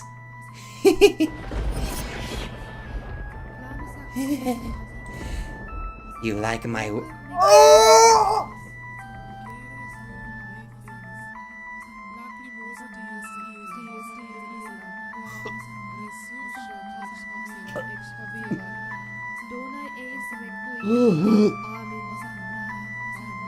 That fucking line! You like my wig? But as soon as the words left her mouth, Mel was in motion, propelled by pure instinct. He clenched Nellie's shoulders tight enough to dig his fingers into her flesh. You're hurting me, Mel. What did you do to her? Tell me, what did you do? I made her leave. It was a perfectly reasonable decision. She was obviously not nobility, and thus hardly fit to be a part of this household. But there's no need to worry, Mel. I'm here to take her place. You sound like a mad woman. It doesn't matter if she was of noble blood or not. She promised she would stay by my side. So why? How could you do that to her? I promised you that long before she ever did. And I love you far more than she did, Mel. Have you lost your mind? You're not making any sense. Where is she now? What is she doing? It's always her with you. What more could you want from me? Tell me, what does she have that I don't? What do I have to do to get you to focus on me and only me? We're siblings. Don't you understand what you're doing? Oh, I understand it quite well. Far better than you do, dearest Mel. I even know that a former queen was executed for it. But if we don't get caught, there's no problem. Nellie, you... Are you saying you've always felt this way about me? Oh my, you didn't notice, dearest Mel? You truly are a dense one. I guess romance just isn't your strong suit. But you've noticed now, haven't you? You know exactly how I feel about you, right? Quit it. Enough. Don't say anything else. Stop. Stop having these insane feelings for me. It's disgusting! What are you laughing about? Poor Mel. Content in your complete ignorance. All right, I'll tell you everything. Mel, you can only love blood-related women.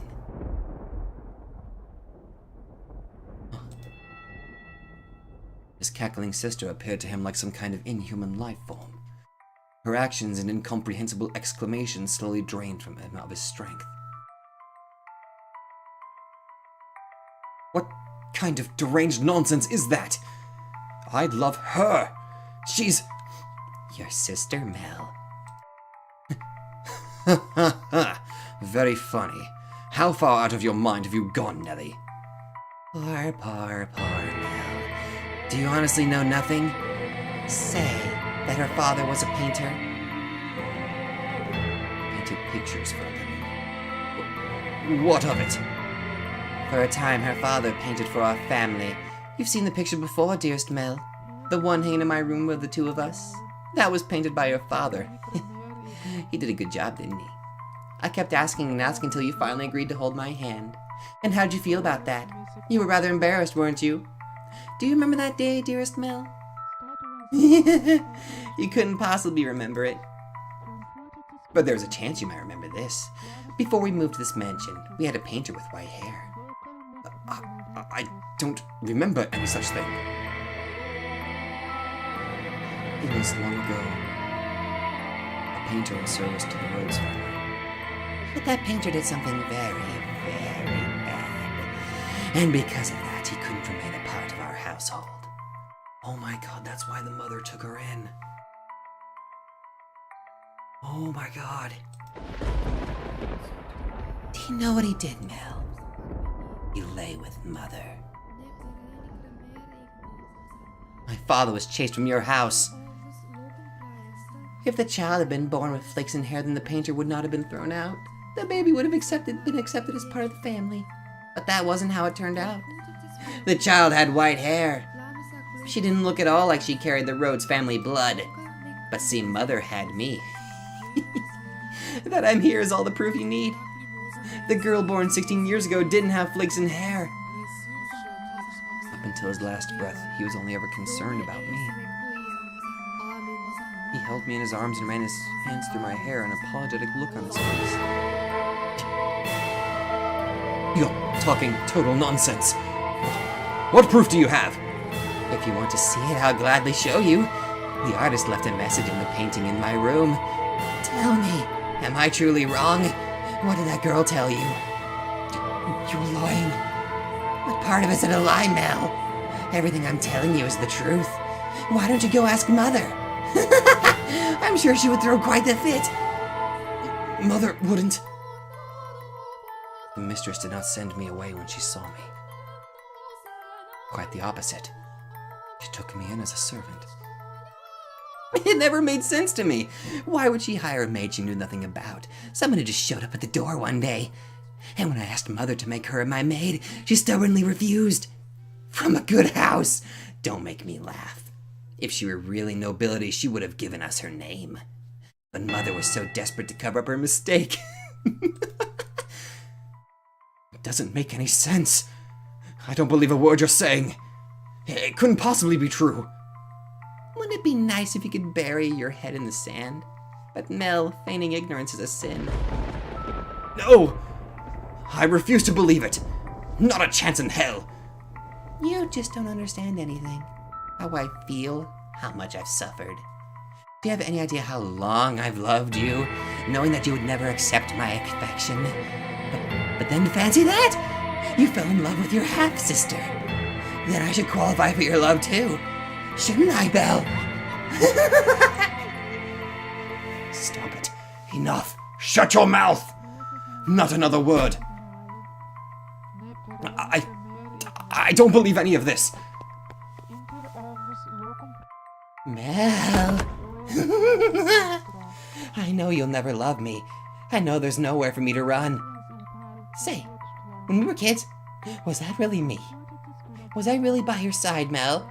If that painting tells the whole truth, I was never once did I get to be your princess. Not even once.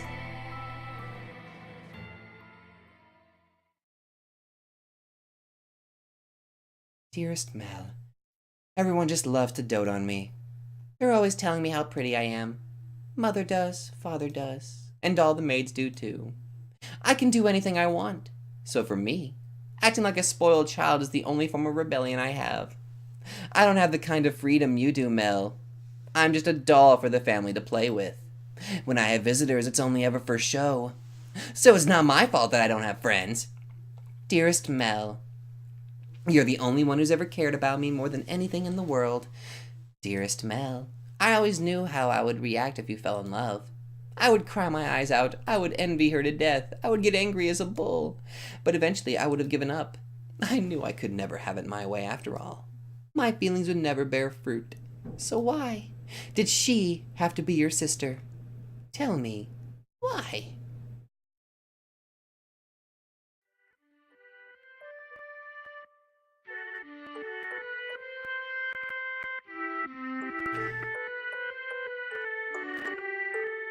This music... Oh, dearest Mel, here you are reading such books.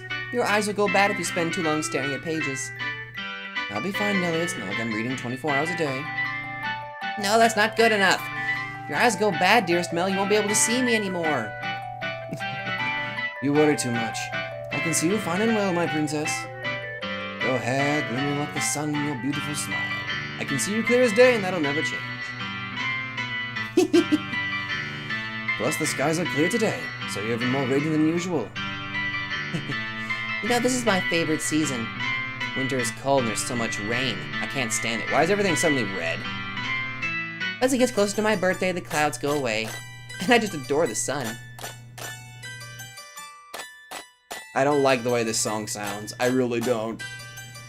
Ah, yes, it's almost your birthday, isn't it? Have you decided what you're going to ask Father for? Not yet. I want pretty dolls and shoes with sparkling gems. And I also want a pretty dress like the one Mother wears. Well, is that long as asking a bit much, even for Father? But dearest Mel, Hmm? I already have what I want the most. So the truth is, as long as I have that, I don't need anything else. Oh, and what would that be? The headband they bought for you the other day? Or maybe the song they had written for you last year? None of that, dearest Mel. Then what could it be? Now I'm really curious. What is it that's so valuable to you? That's a secret. Girls have so many secrets, I just don't know what to do. Say, dearest Mel, would you run your fingers through my hair? Just for a little bit? The fuck was that? No, I'm not gonna let that slide. What the fuck was that? What's gotten into you, Nelly? Why are you so hungry for attention all of a sudden? Please, dearest Mel.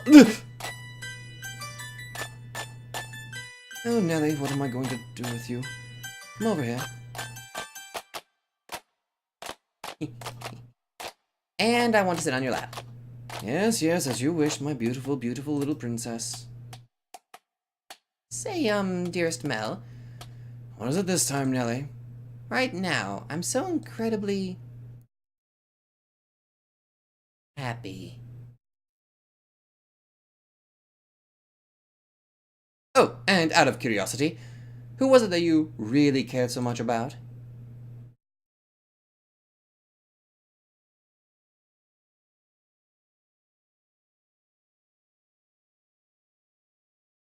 Where's the girl? In a fevered frenzy, Mel fled from the mansion. Even in early summer, the night was cold, and to make matters worse, raindrops pelted him from head to toe. But that caused him little discomfort, for a far greater maelstrom of pain rampaged within his breast. At night, the town took on a different appearance, not simply for lack of illumination, but the people active within it as well. It was not a suitable place for a young aristocrat man to go wandering unattended. The darkness is not only the abode of devils, but of beggars, thieves, criminals, and all manner of things undesirable. But despite that, he continued to run, knowing not where he was to head. He simply went where his feet took him, and where he arrived was the church. Father! Father! The priest should be able to offer me counsel, to answer all my questions about that painting, about her, and about Nellie's feelings. Not her lies, but the truth. Please open the door. Open the door! But as you might expect, the door was locked, and the priest showed no sign of responding to his calls. The sound of the pouring rain drowned out everything else. His head drooped feebly. He looked like a helpless little calf who had wandered alone onto a dark, precarious mountain path with no end in sight. I won't anyone tell me the truth. All I want is for someone to tell me it's not true. Have I sinned? No, I didn't know anything. I didn't know. No, none of it's true. So I haven't done anything wrong. I am not at fault, am I? But nevertheless, his sister's claims and her laughs continued to echo within his head. If he truly believed it to be false, he would have gone to look at the painting.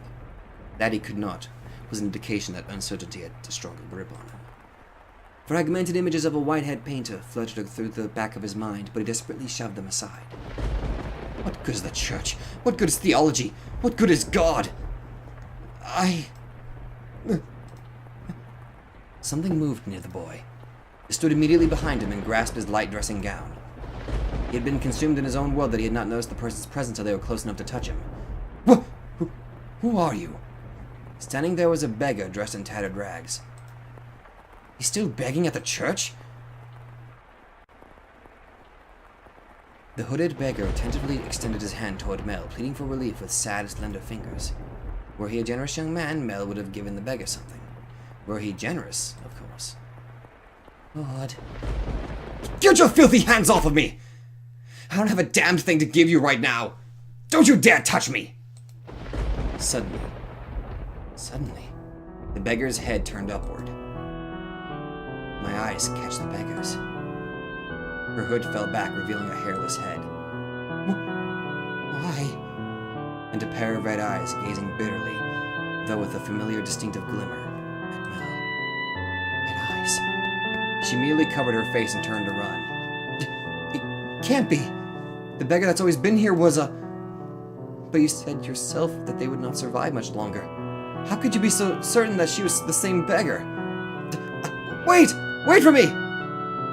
Perhaps as someone of such a high social standing, all beggars appear the same to you? Or perhaps you wanted to believe your meager generosity made a difference, that you did something of value. I will not say it is wrong to think so. Wait for me! I chase after the fleeing girl. Although I shout for her to stop, she continues to run. The rain is so heavy I'm afraid I might lose her. I'm terrified. But I didn't do anything wrong, did I? I'm begging you, please stop! I just want to talk! She comes to a stop at a corner. Please do not go around this corner. It's you, isn't it? I'm sorry. Why are you apologizing? What I said back there was terrible, and for that I am truly sorry. I didn't realize it was you. Please, come back to me. If you're concerned about social... I'll figure something out. And Nellie's getting married off soon enough. Oh yes, Nellie. Nellie did something horrible, did some horrible things to you. She's lost her mind. She was talking nonsense. But don't worry, she'll be out of the picture soon enough. I'll make sure you're safe. Say something, please. Are you angry? You're angry, aren't you? I'm not angry at you. I'm not. Did you know everything? Did you come to our house aware of everything? What? Did you tell me, please? The priest isn't around and everything Nellie says is a lie. You're the only one who will tell me it's not true. What are you? Our relationship. I don't understand what you're saying. I see. You don't know. You don't know. It's for the best. Nellie's the only one who knows, and she'll be gone before long. Everything will be all right. Lord Mel, it will all be all right. Let's go back. I'll make sure you're never put in danger again. I'm begging you, stay with me. My appearance is no longer suitable to stand at your side. You saw how unsightly I am back by the church, did you not? Hair can grow back. That's not a problem. Now I truly look the part of the hideous witch. But I am to blame. It was a sin for me to find happiness in your kindness. What are you talking about? My sin was falling in love with you. Not what happened to my father, nor how we had to spend our days. There's no sin in that! We have our whole lives ahead of us, don't we? With enough time, this whole tragic mess will be behind us. Things will only get better from here. I'll be your prince, like the one who took the girl to see the outside world. So please, give me your hand. Come to me. Don't leave me all alone. I need you by my side. Please. I extend my hand around the corner. I sense her hesitating beyond the bend. I'm begging you. I can't see what's on the other side, but a vision of her reaching out to put her hand in mine wells up in my mind. But that story never had an ending. She doesn't take my hand. I doubt the girl ever wrote that letter. She's not here when I turn the corner. Why? How did things end up like this? Where did I go wrong, oh God?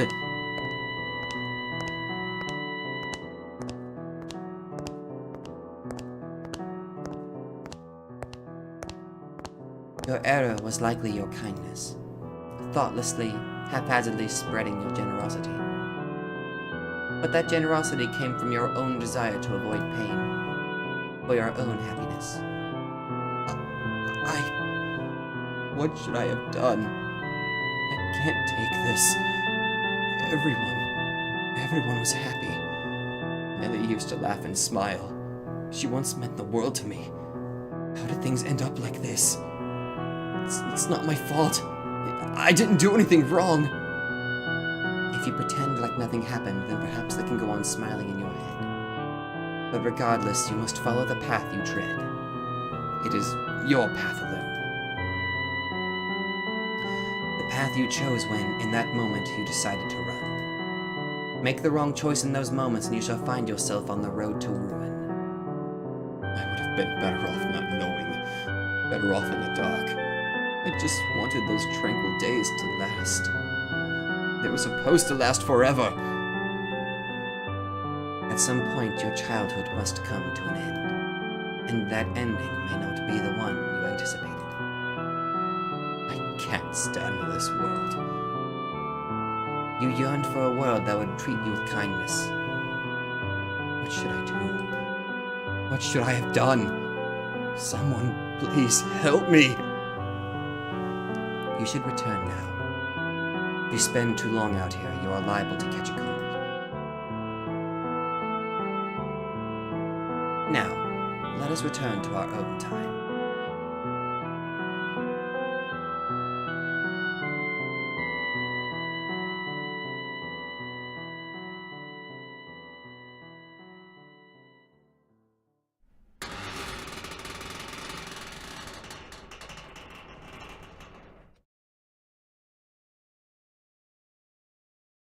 Holy! Achievement unlocked. Rose Manor. Jesus Christ! Save.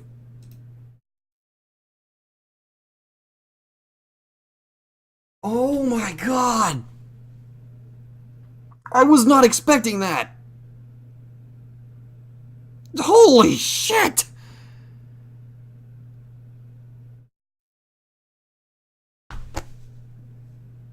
Okay, thank you. I love this. I hate the pain that I'm going through right now, but Jesus Christ, that was good. My heart fucking hurts like a freaking. I feel like I just got hit by a fucking train. Jesus Christ. Pardon my French. I need to kind of lower on the cursing, but holy crap. Oh my god, that was so well executed. That legitimately startled, scared, and made me depressed.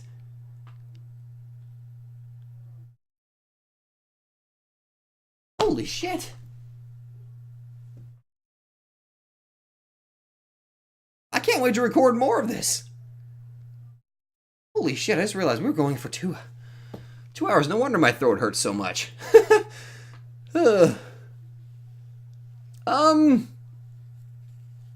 I guess I'm gonna go brew some tea.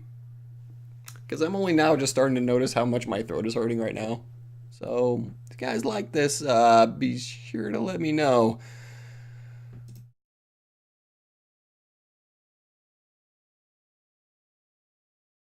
And,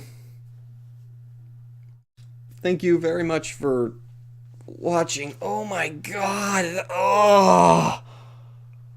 That face is going to haunt my nightmares tonight, not gonna lie. See you guys, and thank you guys so much for watching. See you guys in the next video. Holy shit.